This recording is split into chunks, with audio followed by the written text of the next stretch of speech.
Hey everybody, Thomas Joseph here, and for today's kitchen conundrum, we are tackling the fruit pie. And so many people have asked the question, how do I get the perfect pie? My crust on the bottom, it seems to be too soggy, my filling, it's too loose. Well, today I'm gonna share with you the tricks and tips in making the perfect double crust fruit pie. It's all a basic formula, and once you start making it, you will be a pro. So today I'm gonna make peach pie because peaches are in season and I actually really like peach pie. I need 2 3/4 pounds of peaches, so that's about 8 cups.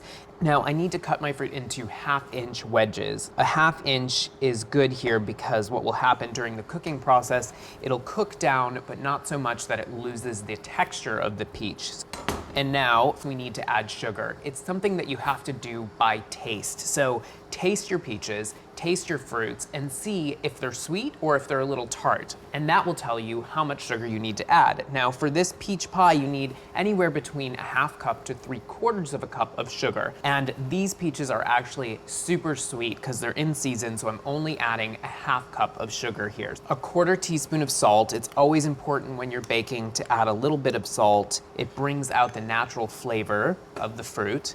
A little bit of flavoring. I'm gonna use some ginger here today. This is ground ginger, a 1/4 teaspoon. So now, the most important ingredient, I would say, would be the thickening agent. And today I'm using cornstarch, but you could also, and many people do, they use tapioca starch, which is right here. This is an instant tapioca. Or you could certainly use all-purpose flour. The general ratio is about 2 cups of fruit to 1 tablespoon of thickener. And so I'm using a 1/4 cup, which is 4 tablespoons of cornstarch to 8 cups of fruit. So that will thicken up the juices nicely and you won't be left with a runny pie. So now mix this together until the fruit is nicely coated. And then we're ready to roll out our pie crust and fill the pie. So I have 1 disc of pâte brisée, which is a fancy French term for pie dough, and I'm rolling that out into a 13-inch round, and this is going to be the bottom crust of the pie. So you want the dough to be about 1/8 of an inch thick. This looks good to me. I'm going to roll it up onto my rolling pin, and this will help me to get it into the bottom of my glass pie plate. I'm using a glass pie plate here, and it's very important because it really is the only way to ensure that the bottom crust of your pie is fully cooked because you have a window, because it's glass. Now, I'm gently fitting the pie dough into the bottom of the pan. Use your hand to kind of gently press it into the corners of the pie plate.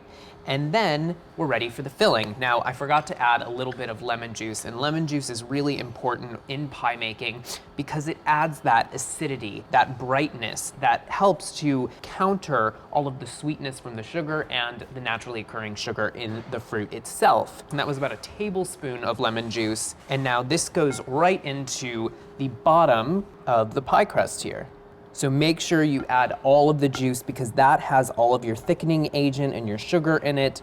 Don't discard that. Now, a very important ingredient, and that's butter. I have 2 tablespoons of unsalted butter that I've cut into little cubes here. And butter is very important because it acts as another thickening agent. So just kind of dot that around the top of the fruit, and now we're ready for the top crust. Drape the top crust right over your filling, and it's super easy, just like that. Now, what we have to do is trim away some of the excess.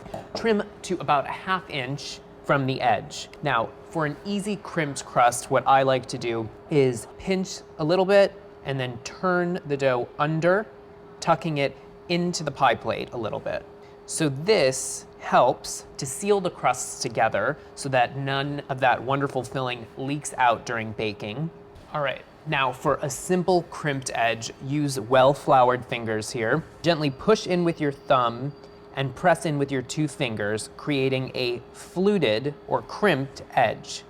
This looks great, and now into the freezer or the refrigerator for about 20 minutes until it's nice and chilled and the top crust is completely firm. Now, a very important step here is cutting vents on the top crust to allow the steam to escape. If you do not do this, you'll end up with a very soggy pie. Now, for the egg wash, which is 1 egg yolk and a little bit of heavy cream, about a tablespoon of heavy cream. With a pastry brush here, gently and evenly brush your egg wash onto the top of your pie. So this looks just about right here. And now for a little bit of crunch and texture, I have some fine sanding sugar here. And if you don't have fine sanding sugar, you could use regular granulated sugar. It would be just fine. And then I'm going to transfer the pie onto a parchment-lined baking sheet with a wire rack. It allows for easy cleanup and also air circulation around the pie, which will ensure a brown, crisp bottom crust. So into that preheated 425-degree oven for about 10 minutes, and then you're gonna reduce the temperature down to 375, and you're gonna bake this pie for about an hour to an hour and a half until the juices are bubbling in the center and that bottom crust is nice and brown. Make sure you check for that. So the pie is out of the oven and it looks beautiful. And the bottom crust is nice and brown. Let this cool completely before slicing. Otherwise, the filling and all of those juices are just gonna slide out from in between your crust.